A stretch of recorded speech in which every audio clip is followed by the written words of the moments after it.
we've been talking about couples staying together, couples not cheating. We're trying to encourage you to strengthen your relationships. And also for the single lesbians, we've been giving you tips and tricks on how to attract your soulmate. So what we want to talk about, Tasha, now, we want to go a little deeper, get a little more serious about the challenges in mental health for lesbians. And Tasha, the reason I came up with this topic is because I've seen online after the election, especially where many lesbians have expressed how depressed they were. Mm. Yep. And I've seen that lesbians have even felt betrayed because other lesbians voted against the Democratic Party. They voted for Trump, who, had vowed to take away lesbian rights, LGBTQI rights, trans rights, and yet lesbians voted for him. And so the lesbians that did not vote for Trump felt betrayed and defeated. And as a result, a lot of lesbians were experiencing depression. So I started to research the topic, Tasha. Mm-hmm. And what I found out is some interesting things about depression in lesbians. I found out about 37% of lesbians are depressed as opposed to 70% of straight women. Wow. Was that something that you would have thought? That's not surprising. I can definitely see that. I do feel like being a part of the LGBTQIA community, there is a lot of depression because we do experience, I feel like, many different, facets on things that heterosexual people may not experience. Mm-hmm. So yeah, I can definitely see that. Yep. And when you say that we experience things that heterosexuals don't, it just brings to mind to me some things that we do experience, or some things I've counseled many lesbians and gay men. And so I have an idea of the things that we experience that brings people to depression. Right. Now, one is when you're coming out. You're coming out to your family, you're coming out to your friends, and you might not get the response that you thought you would get because you thought that you were a valued and loving member of that family. But you don't get that response. Some of the responses that people get, Tasha, I mean, just disownment, like they just don't get the positive feedback that they're looking for. So many lesbians experience where the family just completely disown them. Like they don't want to have anything to do with them. Once, they tell them that, they've come out as, a lesbian woman. So that's a big one. You do have where they just experience like a lot of hate. With the family members for whatever reason, they just don't want to have anything to do with the person. So you see that a lot in the families where they don't communicate anymore, they don't talk, because that individual, announced to the family or told the family that, they're a lesbian, and so that's big in the community. It's a lot of that goes on in the community for sure. And the thing about that, Tasha, is that that's the biggest fear. That's like the biggest fear of someone in the LGBTQI community, is to come out to your family and then be disowned. So that's like the biggest fear, and then it's realized. So of course that would throw you into a depression, Right. Of course, so you're stigmatized, you're ostracized, and you're disowned by your family. So now, we get to the situation where your mental health is at risk. Right. So along with everything that goes on in the world on a daily basis, the politics, the trolling online, and everything else that could go on, this is just another thing that's on your plate that brings you to a place where you can't cope. Right. The flip side of that, Seymone, is how we were saying when lesbians, come out to their family members about being lesbian. The other part of that is some lesbians choose to do the opposite. And so they suffer with mental health because they're holding that in, that they are a lesbian. So We use the term, they're in the closet, or, whatever term that people use. And so that causes mental health issues as well, because they can't be their full self, their authentic self, because they're in the closet. So that's another part of that mental health, that you have ones that they won't come out because of the backlash that they get from family members, afraid of being not accepted. Mm. And then, Tasha, along those same lines, you're saying they're going to stay in the closet because they know their family is not going to accept them. Right. So now you have the added stress of you found a partner, but because you won't come out to your family, now your partner is on you. Like your partner is, looking at you a certain way or criticizing that decision. Right. So you have the stress of, I think my family is going to disown me. I'm going to lose my family. And then the added stress of, now I found someone wonderful. I'm going to lose that person too. Because I can't come out. Yeah. That definitely will cause mental health all day. The other part of that is, that's why when, looking for partners, you have to get somebody that aligns with you better, because some people are just not ready to come out, and that's okay. And some people don't ever come out, and that's okay. But you have to make sure that, you and the partner that you're choosing in that moment, wherever you are, in your choice, is that they're on the same page. And so therefore you won't have any issues because you guys are on the same page. So that's definitely something that you have to share with your partner that you're choosing. And that's one thing, along those lines, Tasha, of what you're saying. When you meet somebody, y'all, don't lie about being out. Right. Because that's something that's going to be like a deal breaker if the person finds out that you lied. Absolutely. Tell them the truth. I'm not out to my family. So they're not going to have those expectations of, why am I not meeting your family? Why aren't we going over there? This and that, because they think you're out. You got to be straight up front and let the person know, I'm not out to my family. And then they will be able to make the decision, Tasha, of whether they want to be in a relationship with a person who's not out. Right. Remember, you guys, we talked about this. That's why we said, why are lesbians so confusing? That's one of them, because you guys have to be honest with one another and tell them, you're out, you're not out, or, whatever it is that you guys have going on. You definitely have to be upfront with them.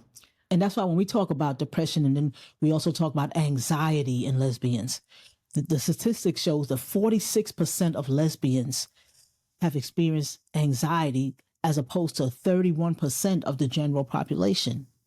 So it seems like in our community, we're experiencing more depression, we're experiencing more anxiety. And another thing that it shows is that we're experiencing more substance abuse, which makes sense, right? Yeah. I mean, looking for love in all the wrong places, and then we're holding in our truth. So we're looking for alternate ways to help us cope with that. And like Seymone said, whether it be turning to substance abuse, or, you're holding it in.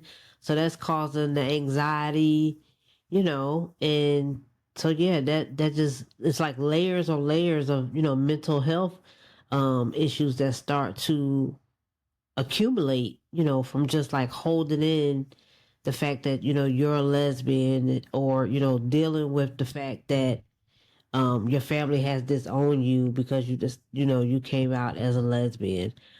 Seymone, a lot of other things we experience, people don't talk about is, as a lesbian at work. Sometime at work, like you hear people say you have to, what is the terminology? Like code switch. Oh, yeah. And so with that being said, at work, you can't be your authentic self. Because, if you're a dominant female, you like to wear like baggy jeans, or, your t-shirts, your polos, if you work in corporate America, you can't go to work like that. Yeah. Or if you like to wear baseball caps, you can't go to work like that. So that's part of something that causes mental health too, because you have to code switch and be a totally different person, almost step into character when it's time to go to work. And you know what some people might say, Tasha, is well, you're not going to go to work dressed so casually and so on and so forth. You're not going to go with the baseball cap, the baggy jeans. You want to hang your jeans down or whatever. You're not going to really go like that. But at the same time, even if you go to work and you're dressed like the person in the next cubicle, they're still going to know that there's something about you that's different. Right. Or even in your mind, you're going to think that they know there's something about you that's different. And even in your mind, you might be thinking that I'm being treated differently. Right. You know, so there's that added stress too. You got the stress in relationships. You have to stress with your family. You got the stress at work. Mm-hmm. So this is why lesbian mental health needs to be addressed. And as lesbians, we have to take that initiative to talk to somebody. Absolutely. It goes back to that. Talk to somebody. Make sure you have some people that you could talk to, whether it's a therapist, whether it's a best friend, but just make sure you have someone that you could talk to, or else the stress of this life will wear you down. Right, right. The other thing that we experience, Seymone, is when it's time for us to go to the doctor. Sometimes, lesbians, they choose not to, or they're very hesitant because we don't feel welcome or we don't feel comfortable in our own skin. Right. Because, you go to a doctor and, to me, if you and your doctor on the same page, your doctor understands that you're a lesbian. Mm-hmm. It's like your doctor's not going to ask you if you're on birth control. Mm-hmm. I mean, you know what I mean? Like, it's just some things or some conversations you should just feel comfortable having with your doctor, and don't feel like ostracized or some type of way when you have a conversation with your doctor. You should be able to be open. But a lot of lesbians, I feel like they experience that. Yeah. So in other words, like what you're saying, as a lesbian, you go to the doctor, they're trying to treat you the same way they're going to treat a straight woman. Yes. Which you might not have the same issues, you might not have the same needs. Right. And so now that you said, like, for example, are you on birth control? Do you want to get in birth control? Do you think you're pregnant? Of course, some lesbians could be pregnant, so on and so forth. That's true. But at the same time, that's one drawback where lesbians don't trust doctors. I'm not saying 100%. Nothing that we're saying is 100% right across board of the lesbian population.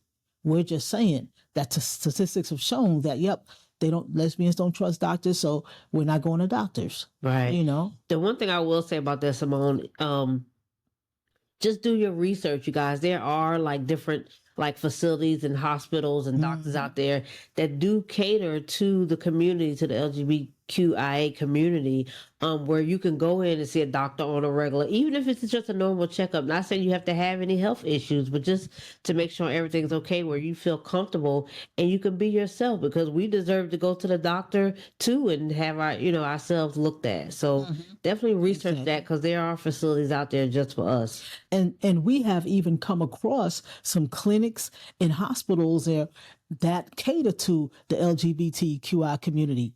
One that we came across, I think it was called Pride Clinic. Yeah, and that's here in Thailand, you guys. And it catered to the LGBTQI community. And so I'm sure, like, when people go there to that clinic, they feel more welcome, more seen, more understood. Right. Less stress. Right, exactly. Exactly. But your mental health is important. Don't let it get you down. Don't let what people are saying online get you down. Don't let who is president, who is this and that, vice president, whatever. Don't let that get you down. At the end of the day, you have to choose you. Absolutely. Right? You have to put yourself first and take care of yourself. Yeah. Self-care is the best care, you guys. That's another thing, you guys. We definitely, as women, have to take care of ourselves. Whatever that looks like for you, make sure you're exercising, getting your water in, eating healthy, because all that ties back to your mental health, the anxiety, depression. If you're eating things that are not so good for you on a regular basis, that'll bring depression as well, because they're low vibration foods. So definitely, keep that self-care in the forefront, you guys. It definitely matters. Go for a walk, do some yoga, go hang with a girlfriend, at the coffee shop, go for a walk in nature. So definitely take care of yourself, you guys. That's care is The definitely best kid. yes. And another thing, Tasha, another thing is that don't be out there trying to navigate this life by yourself. Get in community. Yes. Even if you don't rock with me and Tasha, you don't want to get in our community, you don't want to talk to us one-on-one, you don't want whatever. The email is in the description for y'all to reach out to us anytime. You can reach out to us. But don't navigate this life by yourself. Even if you're in a relationship like me and Tasha, you still need friends. Right. Y'all still need friends. Y'all need other couples to, to socialize with, to communicate with. Don't isolate yourself as a couple. Don't isolate yourself as a single lesbian. Get out there, get in community, whether it's online or in person. Don't do this by yourself when there's so much help out here. That's what I'm saying. Absolutely. I definitely agree. And one other thing, y'all, I know a lot of people were upset because they felt betrayed. They felt that lesbians voted for Trump. But when I saw the after election polls, it said that 86% of the LGBTQI community did not vote for Trump. 86%, y'all. So that's something.